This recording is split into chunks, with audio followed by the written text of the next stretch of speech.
wabarakatuh. Hello learners, welcome to Al Husna Course YouTube channel with me, Miss Era.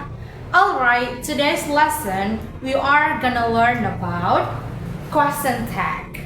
Okay, let's discuss it together. Okay, question tags.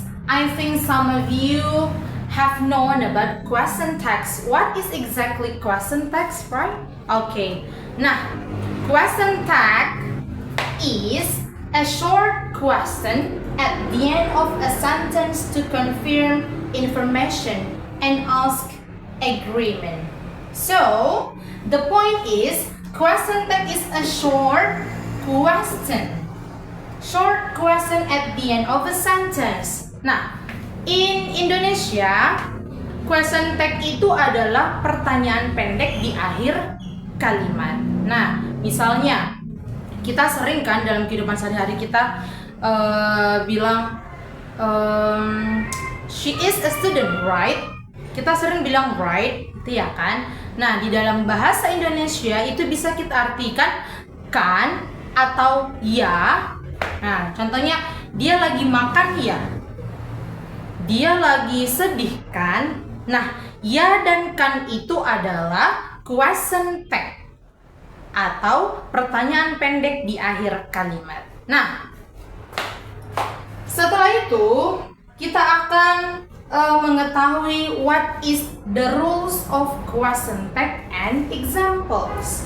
Nah, untuk patternnya atau rumusnya di question tag itu, the first is statement. Nah, after statement nanti ada auxiliary verb dan subject pronoun.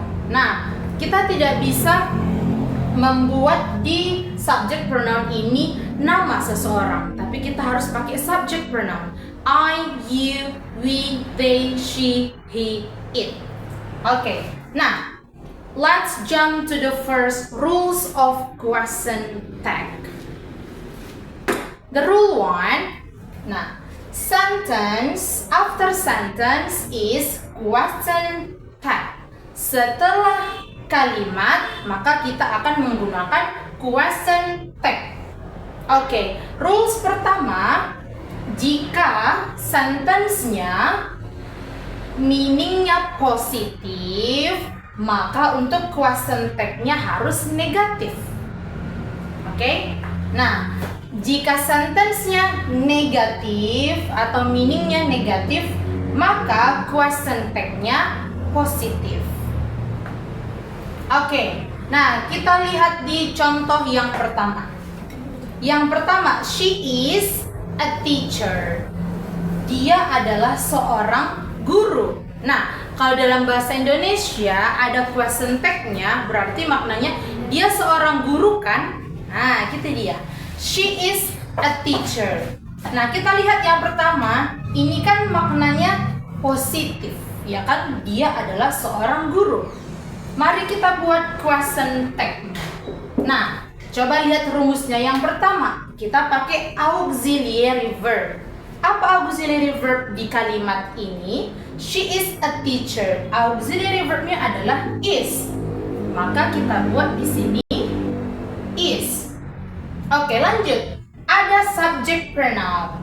Nah, di kalimat ini di manakah subject pronoun? Right, she. Ya kan? She. Oke, is she. Nah, tetapi karena meaning kalimatnya itu positif, maka question tag-nya harus negatif. Karena ini masih positif, maka kita negatifkan. Kita buat not atau isn't she. Nah, itu dia. She is a teacher. Isn't she? Nah, ini adalah question tag-nya. Isn't she? Oke. Yang kedua, they don't play games. Mereka tidak bermain game. Atau kalau kita buat pakai question text, mereka nggak main game kan? Nah, they don't play games. Oke, kita buat question tag. Di kalimat pertama, ini bermakna negatif. Dari mana kita lihat bermakna negatif? Karena ada don't. They don't play games. Nah, artinya untuk question tag-nya kita harus buat positif. Kita lihat auxiliary verb-nya pertama. Ada do. Oke, berarti kita buat do. Dan di sini kita lihat apa subject pronoun-nya? They. Maka kita buat they. So, they don't play games. Do they? Mereka nggak main games kan? Oke. Karena dia negatif makna yang pertama, maka kita buat question tag-nya itu positif. Nah, yang terakhir nih, contoh yang terakhir ketiga. He dislike me. Dia tidak menyukaiku. Ya kan? Dia nggak suka kan samaku. Dia tidak menyukaiku kan? Oke.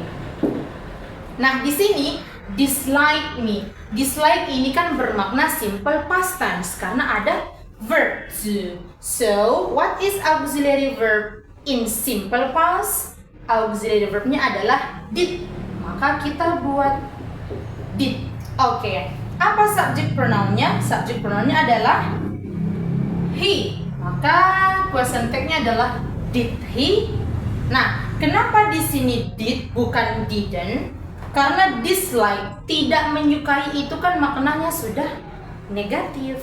Maka untuk question tag-nya harus bermakna positif. He disliked me. Did he? Begitu dia. Oke, let's next to the second rules. Yang kedua, untuk rule yang kedua, jika kita menemukan ada someone, anyone, anybody, everyone, everybody, this, and those, ini karena bentuknya plural, maka subject pronoun-nya menjadi they. Ingat ya, subject pronoun-nya menjadi they. Oke. Nah, yang kedua, jika kita menemukan ada something, anything, nothing, everything, this and that, maka ini subject pronoun-nya adalah it. Kenapa? Karena ini bentuknya adalah singular. Yang pertama bentuknya plural, maka subject pronoun-nya harus they. Dan yang kedua bentuknya ini adalah singular, maka subject pronoun-nya adalah it. Oke, let's jump to the example. Nah, coba kita perhatikan. Nobody is here. Tidak ada seorang pun di sini. Nobody is here, right? Nah, kita buat question tag-nya. Tadi kan nobody itu subject pronoun-nya adalah they. Kalau subject pronoun-nya adalah they, maka auxiliary verb-nya adalah are. Kita mengikuti auxiliary verb si subject pronoun-nya.